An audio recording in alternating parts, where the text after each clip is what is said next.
For many years now, Russ and Craig have had many wide-ranging conversations with folks from all over the gaming world. This is one of those conversations. D6G, the Lost Chapter.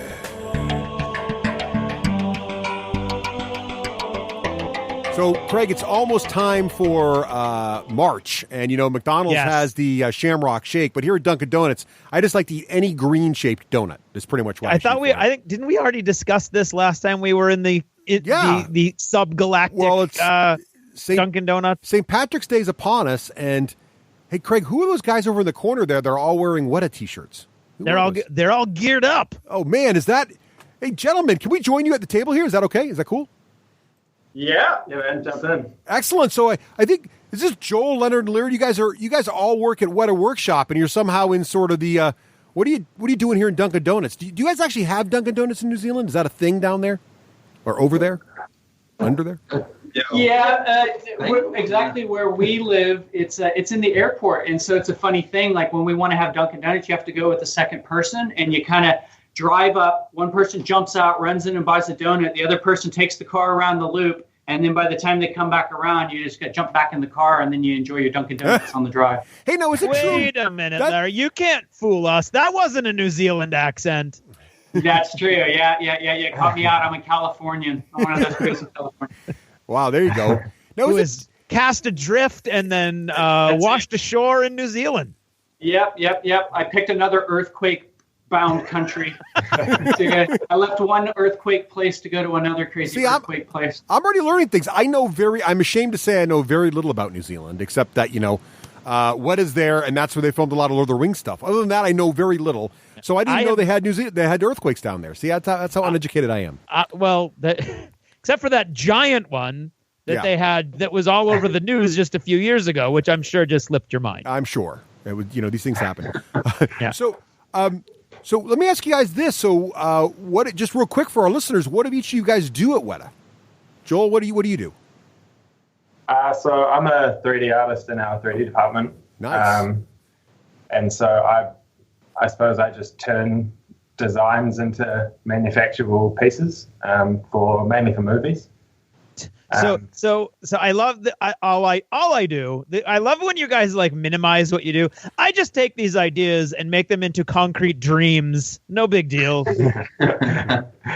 It's something like that.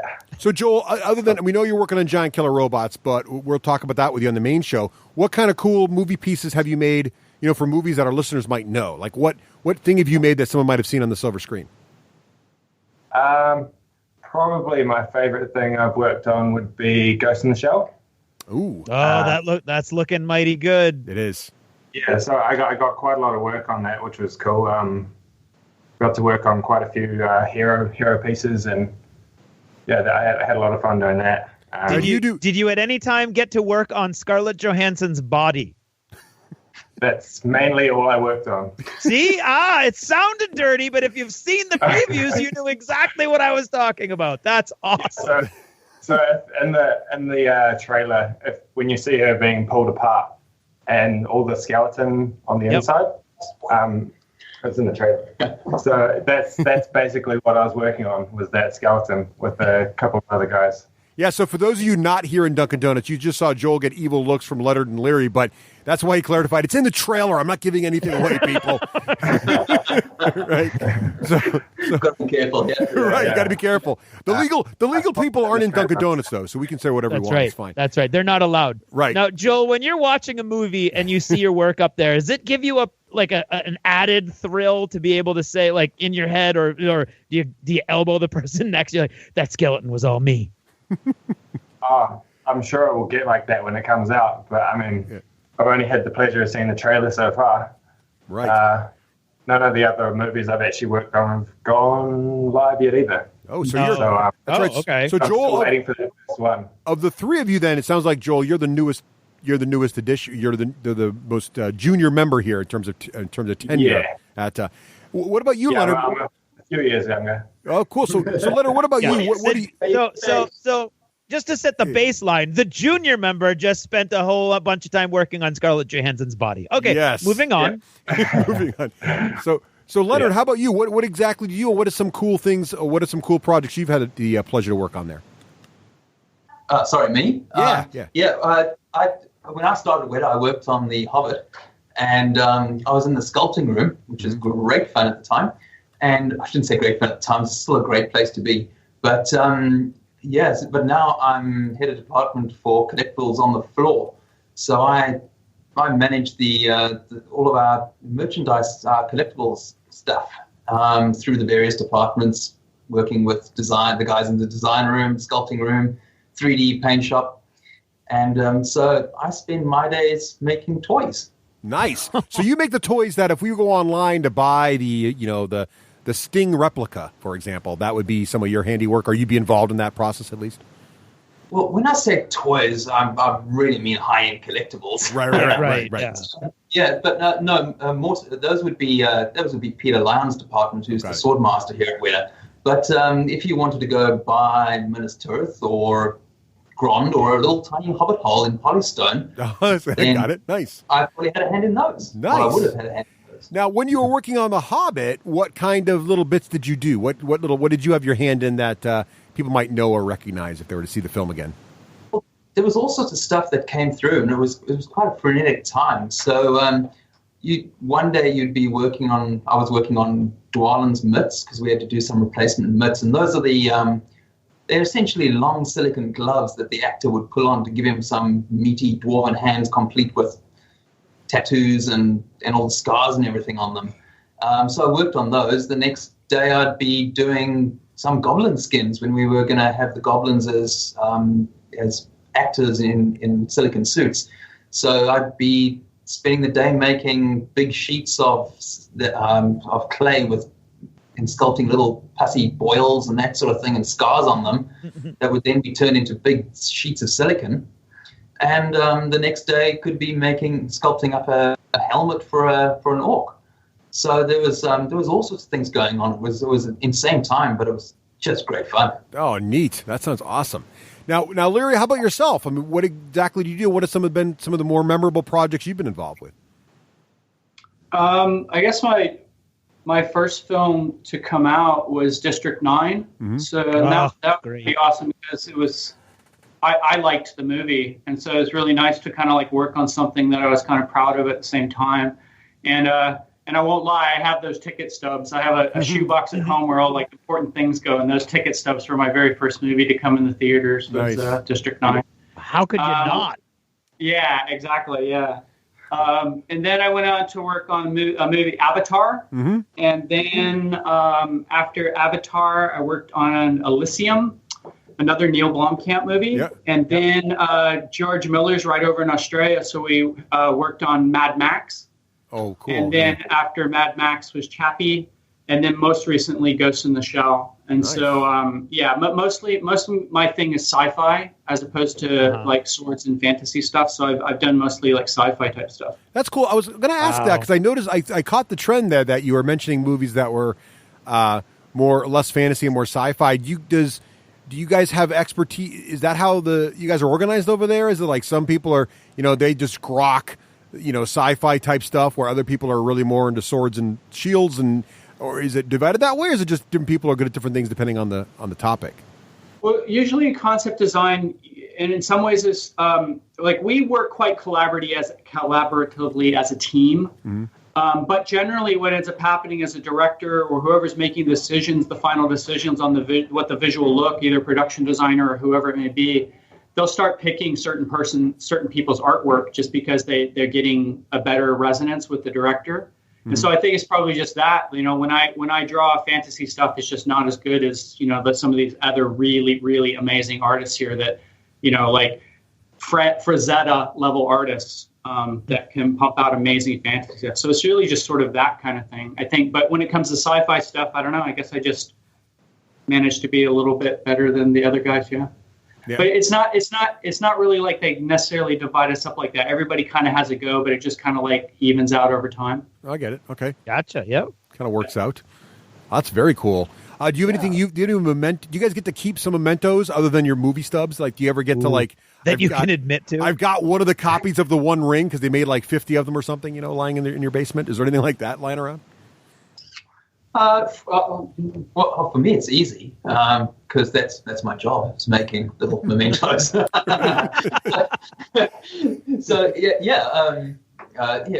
we hang on to onto stuff, onto masters and that sort of thing that we've got. But I guess for the other guys, it's a little bit harder. Who are doing movie stuff? I mean, you can only. It's only so easy to smuggle out a skeleton of the major workshop or anything like that. So whereas for me, I can go into our little shop around the corner and pick up a memento and take it out legally. So yeah, whereas I really don't have anything that I could tell you about that I have. Not that you know of. Indeed. Right. All right, just checking. You've got to ask these questions. In my head, I'm imagining the stuff that you don't take away has its own room in your house. It's a pretty cool room. Right. So what I'm seeing. Yeah, well, most of it lives on my desk, and then If you had any, it would be on your desk. I get it. Yeah, all of it lives on my desk. A lot basically that's probably about as far as it gets. Really, is being able to sit with actual leftover props from the movie just in your cubicle. But what we try to claim is it's for reference. Right. We have to look at these designs so that we can understand design. But really, it's because we just want a gun from District 9 or a flak vest from Avatar just in our cubicle. Just right there. Yeah. I think I'm pretty lucky because all around the workshop we've got there's just stuff all over the place from all the various movies. But we've got one wall. It's called the Lord of the Rings weapons wall, and there's a few hundred of replicas of the swords that we've got up there. And my office is a little blue door through that wall. So yeah. It's pretty cool. So whenever we're doing a collectible that needs a sword or something like that, we can I go out with some pliers and clip a sword off the wall and just take it back into my little office. It's great fun. Yeah, just do some research. Yeah, even if I just want to sit with Gimli's double-bladed axe next to me just for comfort. Yeah, just my axe. And have it. And awesome. In the ceiling above, just outside my office, there's a good many of the helmets from Lord of the Rings and a few of the other movies up there as well. So that's the thing with the workshop. And walking around, just look up. There's always something. There might be a Spider-Man or a crocodile, bolted to the ceiling. Who knows? What is the largest prop in the room you guys are all recording in right now? I guess that quiver. Yeah. That would be a large scale of Legolas's quiver. Uh-huh. There's also a large scale of Legolas's bow over there, which is pretty big. And those would be used alongside the Hobbit actors to, make them smaller. Oh, right. I was going to ask why the large scale. That's awesome. I didn't even think about that. The bows. There you go. The bows often good long bow length, really long bow. And the quiver just probably 4 feet or so. Size of a small child. Yeah, there you go. Size of a hobbit, I would say. You can't underestimate how awesome it was that when I said that, I knew instantly these three guys were looking around at all these amazing things going on. Right. Which one's the biggest, guys? That's that giant-sized quiver. That's and we're in a small. And the thing is, we're in a small room too. Right. It's it just happens to have a whole lot of stuff. There's a whole lot of arrows all on the wall here. There's a little shield. I think that might be Mary's shield up there. But that looks like it's probably human scale. So when a human holds it, it looks smaller. The elven infantry weapon. Yes. The big blade. Yeah, second age elf. There's a little sting over there, and there's a Morgul blade over there with the blades. Nice. That's awesome.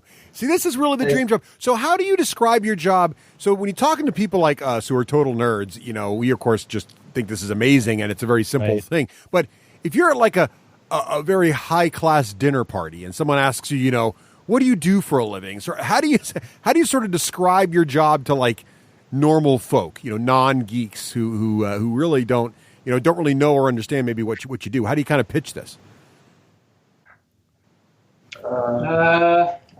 That's tough. Office job. Yeah.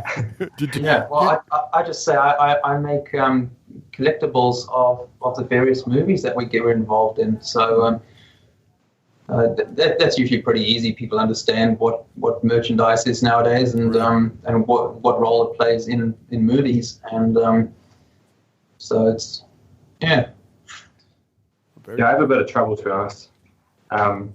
Because most people would go, "What is 3D modeling?" And then you're going, "Oh, damn! I've kind of put myself in a tough situation where I've got to now try to explain it." And I can't even explain it. I don't know what I'm doing.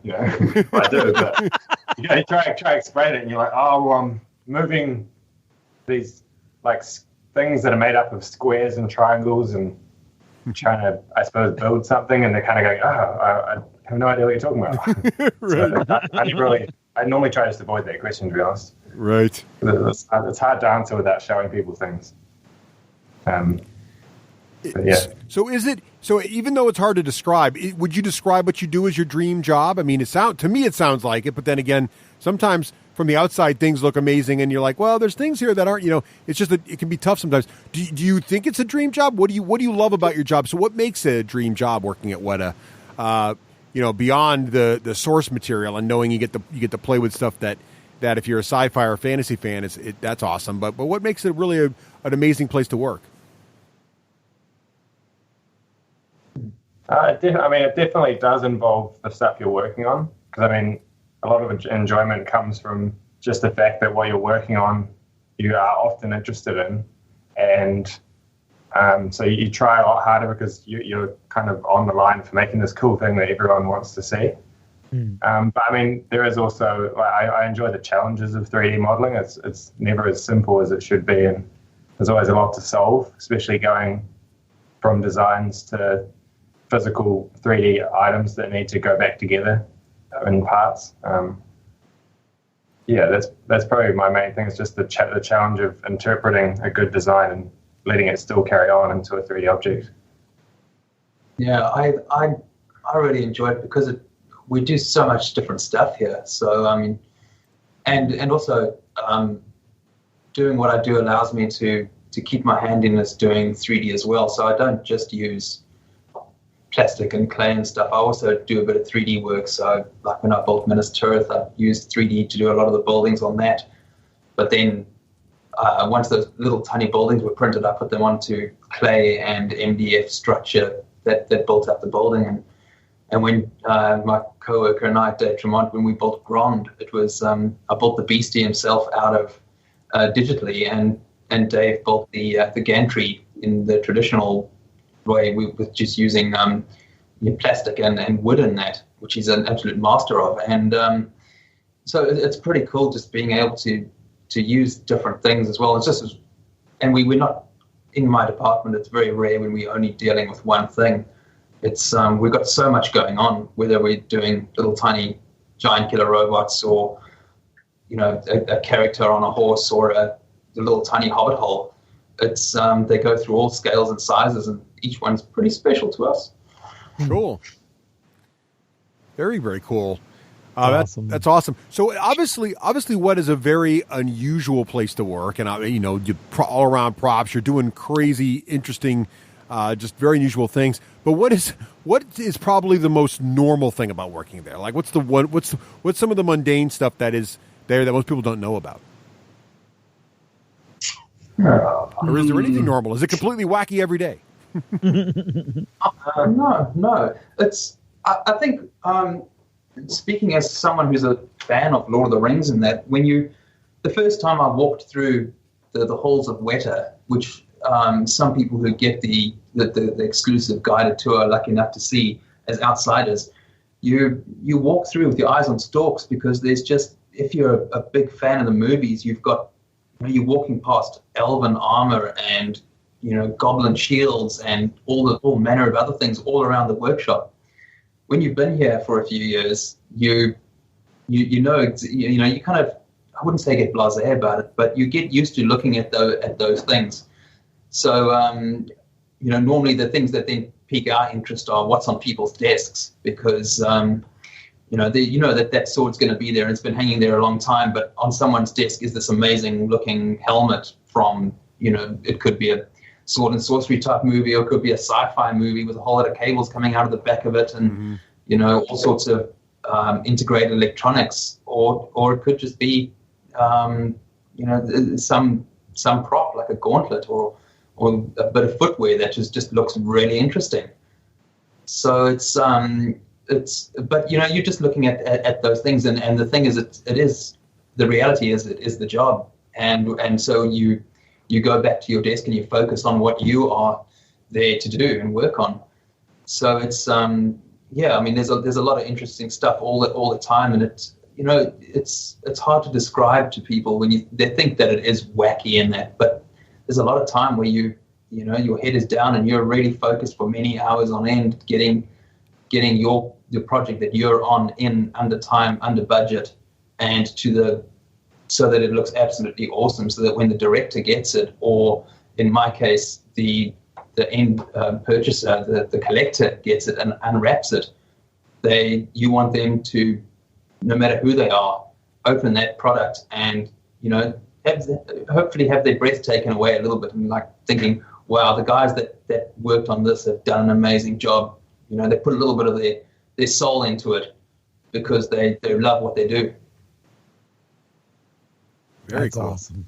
Does it happen often that you just got me thinking about all this time that goes into each small detail, right? I mean, so many little details in movies and things like this. So much time goes into them. And I just was wondering about, have you had pieces where you put hours and hours of work into something and the director loves it and everybody loves it and it's just fantastic, and then when you get to see it in the movie, it's like in the far back corner, partially obscured by a flag or something? Like, does that happen a lot, or does generally those kind of pieces get good screen time? Or does that ever happen to you guys? Oh yeah, without a doubt, for sure. Our philosophy is definitely that being a good movie is first and foremost the most important thing, not the items that are necessarily in it or particular hero items, but it really comes down to editing. And if the editor or the powers that be deem that something just didn't need to make it in for any particular reason, and as long as it's in service to the movie and making a good movie, then it's fine. And it does happen. It happens more than you'd know.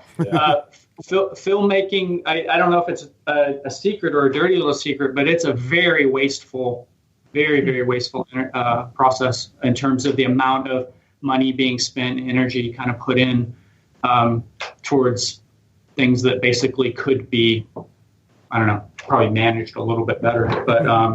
But at the end of the day, when you end up with really cool stuff left over, didn't necessarily make it on screen, but it's an actual physical thing that's sitting there, it's just awesome. A physical thing you did not take home with you, but maybe in your basement, right? Yeah, it's like little mementos and stuff like that. Yeah. You always kind of feel it a little bit when you've been working on something for a month or 2 months, and then it's cut before you even get anywhere with it, and you can't learn to just take it how it is and move on to the next thing. But, you always get that little like, ooh man, I wish that was continuing, because you get attached to things, and Yeah, I think you guys mentioned a couple things that I have some friends that happen to work for the Walt Disney Company for many years, and some of the things you're saying remind me of things they say, where like it's even in the theme parks, there's like decorations backstage, behind where guests don't even go, and it seems extraneous, but that level of detail keeps the cast members and everybody in character and keeps things moving. And I just think like you bring that level of detail where people can't see, it'll definitely be in the level of detail where people can see. And I think that's part of the magic of movie making, right? You got to put that much energy in to have it everywhere it needs to be. So I think it's really interesting. I think it's interesting that it transcends different artists and different artist workshops. It's interesting. Well, definitely, we're up against it also with high definition coming along, right? Because, it used to be with just regular 35 millimeter film, there'd be a little motion blur or a little bit of blur that could hide things. Now, what is known for putting elven engravings on the inside of cloaks that you're never going to see, just because we believe in that idea that if the actors believe it, that their performance will be better, both in terms of weight and look and all that kind of feel of it. But definitely high definition is becoming the enemy of us, because we're having to make things that we used to be able to cheat even from a distance, mid-ground, you can't cheat them anymore. You can really spot it out as a prop. Right. And so it's really upping the ante for us. And that's the whole thing with bringing in 3D printing, is we're actually probably one step away from being industrial designers for real rather Right. than prop designers, you know? Yeah. Right. Because you're making that army, you're making those elven shields. You literally need 50 elven shields instead of like one and some stand-ins, right? That's wow. That's really cool. Yeah, and I suppose even with all our weapon, like guns and things like that, more sci-fi looking, they still have to have that element that looks like they would work. So they're designed so they look like they work, but then they also kind of have to be manufactured so that they look manufactured rather than, because you can see so close, you can kind of see the stippling on a metal surface, or like it goes right down to they're almost as a product design element at the end that has to go out, whereas I suppose it wouldn't have used to be there. Very cool. Mm-hmm. So we're almost running out of time. I could see the Dunkin' Donuts guy's going to kick us out in a minute, but he's giving us dirty looks. As we get ready to leave here, can you guys? How would you sum up sort of the culture at Weta? Like, what do you think? What do you think the essence of what it means to work at Weta is? What is the corporate culture there?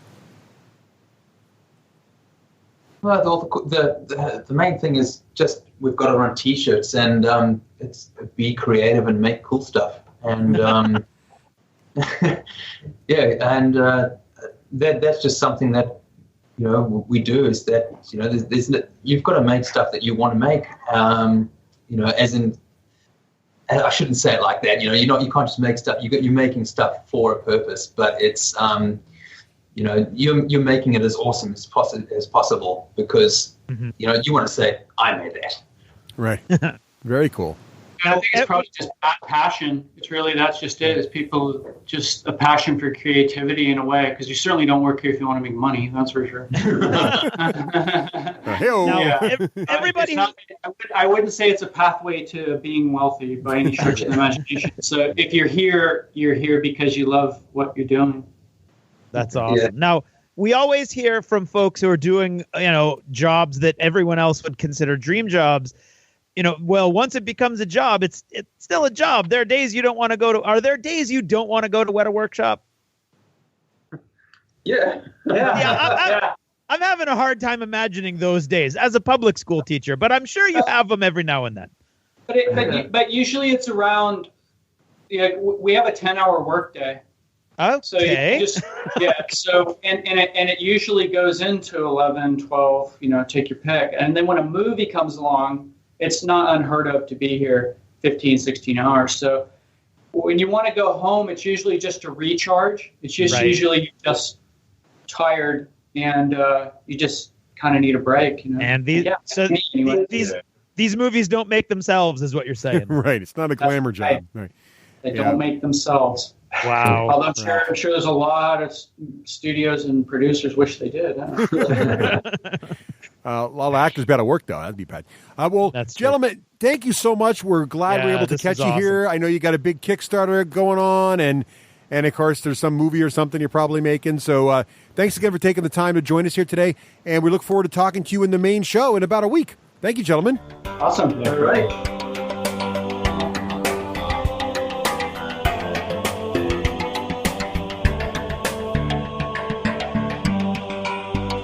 Thanks for purchasing a D6G Lost Chapter. Supporting the show helps it grow.